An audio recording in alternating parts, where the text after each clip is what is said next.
Hello everyone, स्वागत है आप सभी का इस न्यू वीडियो में। इस वीडियो के थ्रू हम लोग जीके जीएस से रिलेटेड इंपॉर्टेंट क्वेश्चंस डिस्कस करने वाले हैं। तो अगर आप किसी भी एग्जाम्स की प्रिपरेशन कर रहे हो तो ये वीडियो आपके लिए हेल्पफुल है। सो स्टार्ट करते हैं वीडियो बिना किसी देरी के। फर्स्ट क्वेश्चन है आपका, विच of the following constellation is also called the Hunter. बताइए निम्नलिखित में से कौन से कॉन्स्टलेशन को ऑल्सो हम लोग हंटर के नाम से भी जानते हैं। Leo major, Ursa major, Orion या फिर कैस्पो मेजर। बताइए। Right answer option number C, Orion is also known as Hunter.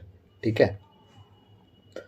Tocopherol is the chemical name of which vitamin. बताइए टोकोफेरॉल जो है ये कौन से विटामिन का केमिकल नेम है। Vitamin B, vitamin C, vitamin D या फिर vitamin E.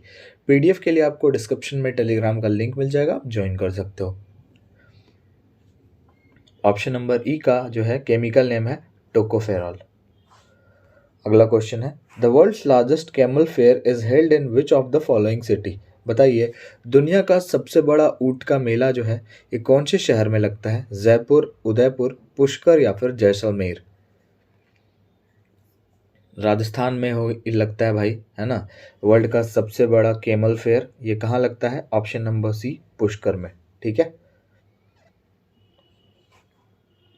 What is the rank of India in electoral democracy index 2023। बताइए इलेक्टोरल डेमोक्रेसी इंडेक्स 2023 में भारत का रैंक क्या रहा। नंबर 1 पे रहा आपका डेनमार्क। ठीक है, डेनमार्क फर्स्ट पोजीशन पे और इंडिया का रैंक रहा 108। अगला क्वेश्चन है, which country will host the summer Olympics and Paralympics game 2024। बताइए 2024 में जो summer Olympics and Paralympic games होने वाला है तो उसकी कौन सी कंट्री उसकी मेज़बानी करेगी, कौन सी कंट्री होस्ट करेगी। न्यूयॉर्क, पेरिस, रोम या फिर इटली। फ्रांस होस्ट करेगी। अब आप समझ गए होंगे पेरिस फ्रांस में होने वाला है। ठीक है, option number B is the correct answer. चलिए आगे बढ़ते हैं। When was international forest day celebrated. बताइए अंतर्राष्ट्रीय जंगल दिवस कब मनाया जाता है। 21 मार्च, 12 अगस्त, 18 नवंबर या फिर 19 दिसंबर। वैसे इस बार 2023 का थीम था ये फॉरेस्ट एंड हेल्थ। ठीक है, और ये भाई हर साल 21 मार्च को सेलिब्रेट किया जाता है international forest day. Which state launch the countries first रेशम कीट बीमा प्रोग्राम। बताइए भारत का कौन सा ऐसा पहला राज्य है जिसने रेशम कीट बीमा प्रोग्राम को लॉन्च किया। गोवा, तेलंगाना, उत्तराखंड या फिर उत्तर प्रदेश। ये कहाँ लॉन्च किया गया है भाई। देहरादून में। और देहरादून कहाँ है तो ये उत्तराखंड की कैपिटल है। ऑप्शन नंबर सी, स्टेट की बात करें तो उत्तराखंड और सिटी देहरादून। ठीक है, याद रखिएगा। India celebrate 23 August as which day. बताइए भारत जो है इस बार से मतलब 2023 से 23 अगस्त को हर डे हम लोग कौन सा दिन मनाएंगे। 23 अगस्त को हर साल कौन सा दिन मनाएंगे बताइए। National education day, national space day, national park day या फिर नेशनल वैक्सीनेशन डे। देखिए इस दिन भाई हम मनाएंगे नेशनल स्पेस डे। रीज़न ये है कि चंद्रयान 3 जो है ये सक्सेसफुली लैंड किया था इस दिन, तो इसलिए हम लोग option number B national space day celebrate करेंगे 23 अगस्त को हर साल। A state of finance for nature report is launched by which organisation. बताइए a state of finance and nature report जो है ये कौन से ऑर्गेनाइजेशन के द्वारा लॉन्च किया जाता है। ये आपके यूएनईपी। यूएनईपी का मतलब तो आपको पता होगा, यूनाइटेड नेशन एनवायरनमेंट प्रोग्राम होता है। ठीक है। अगला क्वेश्चन है, what does Triratna indicate in Buddhism. बताइए बुद्धिज्म में त्रिरत्न क्या इंडिकेट करता है, बेसिकली इसका क्या मतलब होता है। ऑप्शंस है truth, non violence, kindness, love, compassion, mercy, Buddha, धामा, संघा या फिर लुम्बिनी, कुशीनगर, बोध गया। क्या होता है भाई त्रिरत्न, क्या इंडिकेट करता है बुद्धिज्म में।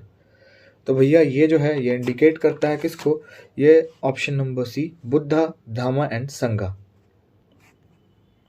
विच of the following is the famous folk dance of Rajasthan. निम्नलिखित में से कौन सा जो है ये राजस्थान का एक फेमस फोल्क डांस है। तमाशा, कालबेलिया, गंभीरा या फिर चांगला। Kalbelia is famous folk dance of Rajasthan. Next question है, who led the Congress in the second round table conference held in London. बताइए लंदन में जो सेकेंड राउंड टेबल कॉन्फ्रेंस हुआ था तो इसको किसके द्वारा लीड किया गया था? मदन मोहन मालवीय, पंडित जवाहरलाल नेहरू, सरोजिनी नायडू या फिर महात्मा गांधी? बताइए किनके द्वारा इसका नेतृत्व किया गया था? महात्मा गांधी के द्वारा, ठीक है। Option number D. In which year Sabarmati आश्रम वॉज एस्टेब्लिश्ड? साबरमती आश्रम की स्थापना किस वर्ष की गई थी? 1912, 1915, 1917 या फिर 1922? Option number B 1915। अगला क्वेश्चन है what is the pregnancy period of cow? देखिए गाय जो होता है तो बेसिकली उसके प्रेगनेंसी पीरियड क्या होता है, कितने टाइम का होता है ना? जैसे वुमेन्स का होता है जैसे तो 9 मंथ का होता है, तो उसी प्रकार से काउ का कितना होता है, कितने डेज का होता है, ये आपको बताना है। ऑप्शन नंबर डी 283 डेज का होता है। In which year South Asian Association for Regional Cooperation established? बताइए सार्क की स्थापना किस वर्ष हुई थी? ये हुई थी 8 दिसंबर 1985 में। और इसकी हेडक्वार्टर की बात करें ना, तो इसकी हेडक्वार्टर है काठमांडू। और काठमांडू कहाँ है? तो ये भैया नेपाल की कैपिटल है, ठीक है, याद रखिएगा। Which state is the highest producer of egg in India? बताइए अंडे का सबसे बड़ा उत्पादक वाला देश कौन सा है?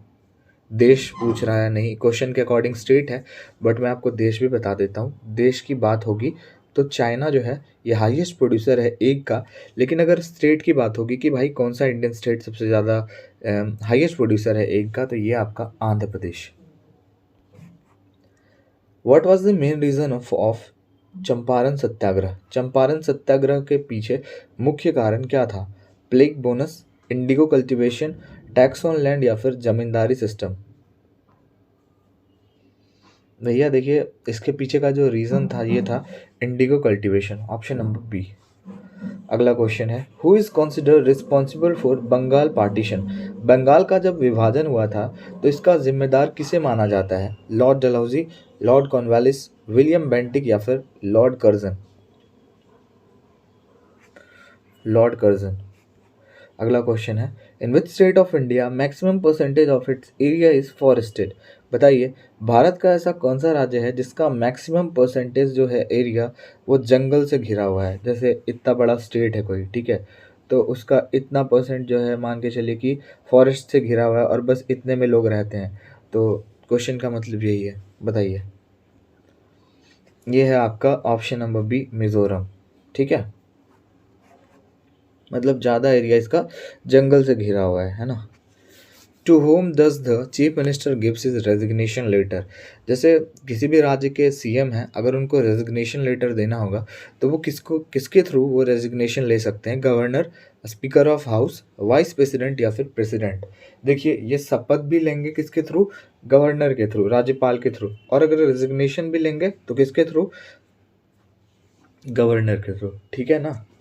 तो आई होप वीडियो आपको अच्छी लगी होगी। वीडियो अच्छी लगे और हमारे चैनल पर आप नए हो तो लाइक शेयर एंड सब्सक्राइब जरूर कीजिएगा। मिलते हैं नेक्स्ट वीडियो में।